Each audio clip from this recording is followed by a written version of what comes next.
we talk about the pride we have in our tourism infrastructure and the amount of money we spend in other areas and for all the good reasons, right? This one, for all the jurisdictional reasons, they're still stinky and awful and whatever, and we've known they should have been fixed up a while ago. So I don't know, it's just sort of, just a feeling maybe it's time we put a little pressure on the M&R and said, we are partners on this one, have we not been, Mr. Mayor? We've been trying. We've been trying, so just to emphasize that part of the Okay, so ballgame. M&R parking lots and washrooms are one of the priorities. Councillor Bonstein? Yeah, I just, adding on to the first one, I think the chamber made a recommendation to look at a covered walkway. I believe it would take pressure off the actual bridge in the Grand Bend, and that might be, The whole redevelopment. yeah, it might be a more economic, value for the province than trying to replace a $60 million cantilever bridge. So I'm just wondering if that could be part of the discussions of how far would the ministry be willing to go to facilitate traffic flow. The turning lane is the priority. Yeah. Turning lane is the covered walkway. Would make it easier. It's in the design of that. Do you have any comments on? It's still a concept stage right now, Yeah. but that, Councilor Box is correct, that's part of the long range plan, that's reflected in the capital budget. Okay. Is someone prepared to make a motion on which three of these that we try to get? The bridge and the crosswalks, the dock upgrades, and the parking lot and washrooms? Get them all. Well, it takes time to put a report together on each one of them, and we're not gonna get delegations. Councillor Scott? I would like to make a motion that we go looking at a covered bridge walkway, the Grand Bend Marina dock upgrades, because the property doesn't belong to us, and the vapor wash M&R parking lot washrooms. Last year, if you recall, I sent you all pictures of what they look like on a day, and shortly thereafter, they came along and cleaned out the washrooms, and I could have taken the same pictures again half an hour later, and they would have looked just as bad. They're disgusting.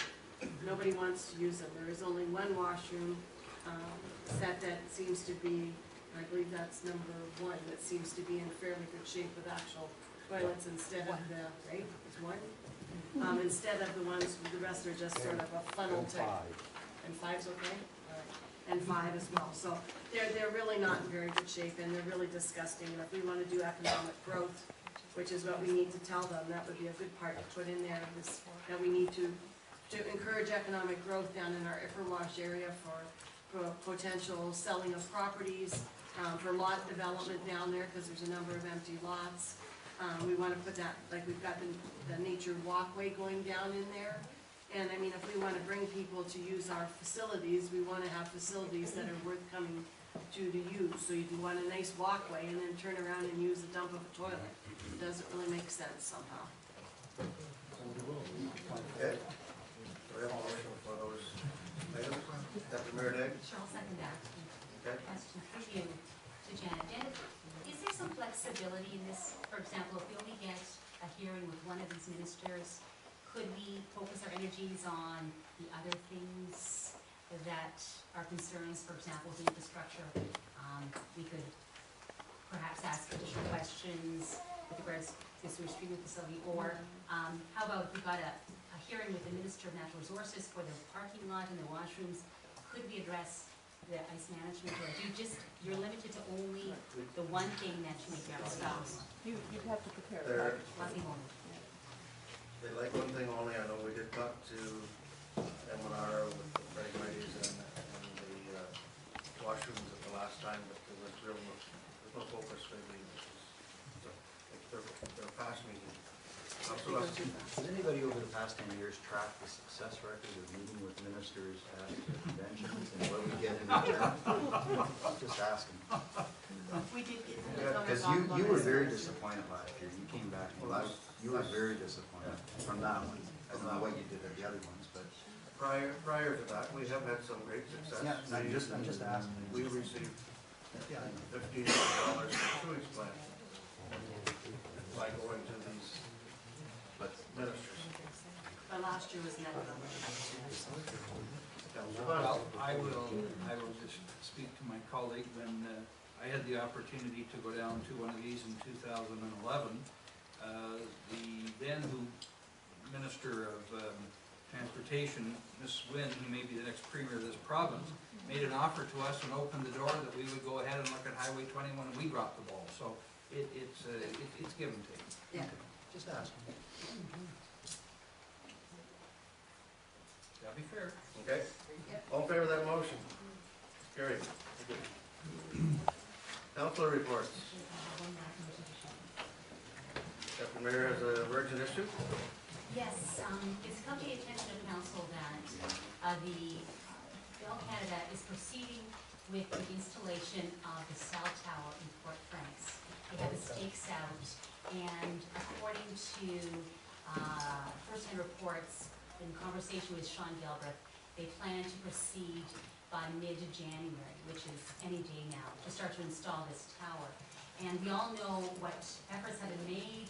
Obviously, Wendy's gargantuous walk to Ottawa is one evidence of the commitment to this concern, and I believe we as council have made efforts in the past. I'm grateful for those. We did pass non-concurrence, but I think now we have to take an additional, perhaps our last ditch effort to try to do what we can to halt this for the time being.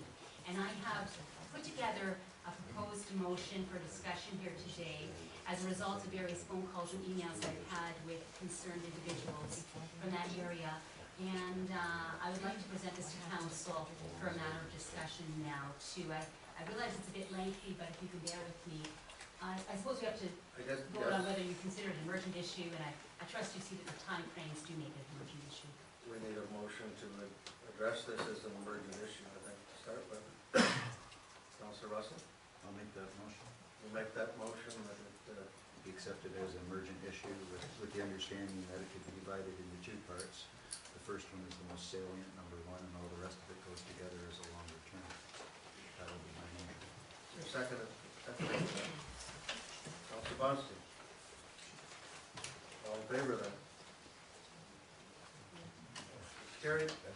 Okay, carry on with your motion. Yeah, and what Councillor Russell has mentioned is that the first point, which maybe sits out on its own, which deals with the immediate issues, is as stated. The council, motion that council instructs staff to send a letter to MP Bev Shipley immediately, asking him to secure a cease and desist order for the proposed Port Franks cell tower, which is contrary to council's non-concurrence resolution.